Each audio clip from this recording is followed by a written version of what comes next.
Welcome back to the channel, and today we are finally getting started on a project that I started probably 2 years or more ago, and that's an OEM brake upgrade on the Equinox that I have. So what I did is I purchased calipers from a Cadillac SRX, and the rotors are from a CTS, I believe, the J55. So anyway, I want to go ahead and show you. I've already purchased the calipers. Finally, I had one so I could do a mock-up, and the video is going to be, right here where you can click on the link. But anyway, I'll show you the calipers. I bought them probably 2 years apart, and they were both remanufactured, so you can see the difference right here. So actually, this is the most recent one that I purchased, and this is the one that I purchased and did the mock-up on the driver's side. So what I'm going to do, one, I didn't realize they were going to come looking totally different, but I have already purchased caliper paint, and I'll be using the POR-15 caliper paint. So what I'm going to do now is I'm going to go ahead and take the bolts out and separate the caliper bracket from the caliper and space them out on this board. I'll go ahead and spray them down with brake cleaner and let them dry, and then I'll come and start painting them with the caliper paint.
Alright, so here we are. We've got one coat on, and maybe it's not a light coat, maybe it's a heavy coat, but we got one coat on, and I'm going to go ahead and use a heat gun to try to get the cure going a little quicker so I can put the second and final coat on. So we'll go ahead and do that now.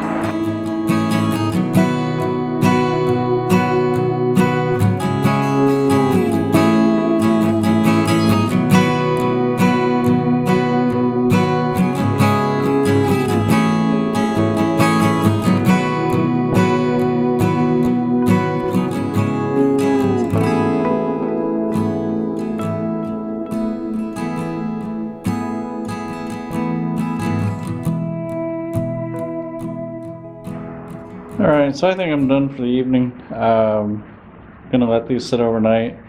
I'll put a second coat on tomorrow. I was hoping to put these on tomorrow, but I guess I'll be happy to get them painted and dry by the end of the day tomorrow. I'm pretty happy with the way it's looking so far.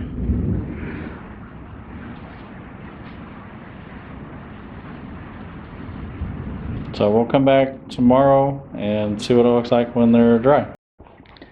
Alright, so this is the first coat. It's nice and dry. Pretty happy with it.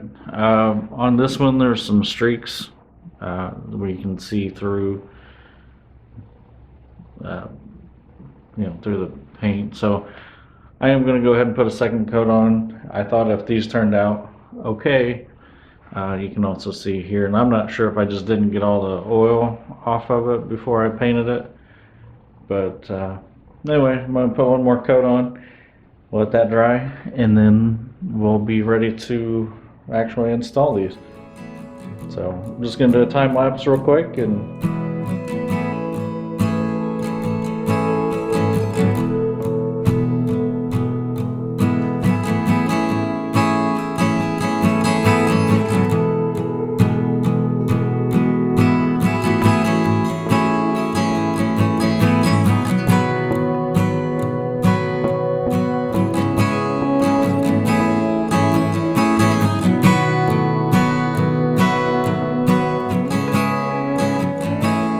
let this dry overnight, and tomorrow I'll reassemble these, move them out of here. Got another video I need to make. So anyway, that's all there is to doing the POR-15 caliper paint. It says 2 coats, 1 light coat, and then really 2 light coats. I was almost happy with the first coat, except for some streaks. So I think if you do it right, you can get it on just 1 coat. But anyway, I'll show you what these look like all put back together, and then hopefully we'll be able to get these installed on the Equinox soon, and we can film that video. So thanks for watching this video. It's pretty straightforward. How to paint your calipers with POR-15 caliper paint. Well, here we are next day. These have 2 coats on them, and this is the one that was streaked a bit, and everything looks pretty good here. So I'm gonna go ahead and reassemble these, put them back in their boxes, and then we'll get them back out when we're ready to actually do the installation. Alright, now these 2 look like they kind of match. I'm really pretty happy with how they turned out, and I've got a little run right here, but I'm pretty sure nobody will actually see that when it's going down the road. Anyway, hopefully this was helpful, and you know, I know a lot of people aren't going to be able to have their calipers off like this when they're painting them, but if you are able to, this is probably the easiest way to do it. As you can see, I just used the 2x4 to set these on. I've got a Dodge Charger that I'll probably be doing this with it on the vehicle, and I'll probably go ahead and make a video on that. I'll probably just do that while I'm doing the brakes, but anyway, if that's something you're interested in, look for that video to come. It might actually come out before this one. I'm probably not going to post this video until I'm ready to do to install these. So anyway, thanks for watching, and hopefully you're as excited as I am to get these on the Equinox. So we'll see you on the next video. Thanks for watching.